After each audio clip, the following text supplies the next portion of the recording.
question de la sécurité, de ce sentiment d'insécurité qu'on ressent dans certains endroits de la circonscription? D'abord, je veux dire que c'est une réalité. C'est une réalité, on le voit. Hein, je fais une campagne de terrain et ça remonte. Et notamment aussi les incivilités, cette notion d'incivilité du quotidien. Il faut voir aussi ce qui a été fait par ce gouvernement. C'est-à-dire qu'il y a un investissement très important pour les moyens et le budget de la police. Pour les moyens de la justice, c'est plus 30%. C'est plus 8000 fonctionnaires dans la magistrature qui ont été embauchés.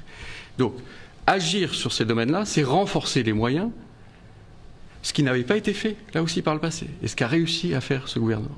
Et puis, il faut aller, évidemment, plus loin, et on propose un certain nombre de mesures. Vous savez qu'on a mis en place des amendes forfaitaires pour les consommateurs de cannabis, typiquement.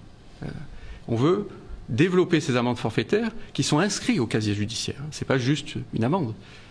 On veut les développer pour encore plus d'incivilité, de délits du quotidien. On veut mettre en place des forces d'action républicaine, justement dans des quartiers très difficiles, où on met en commun un accru de forces de l'ordre, de magistrats et d'éducateurs. Il faut que les trois aillent ensemble pour aller contrer ces zones de non-droit.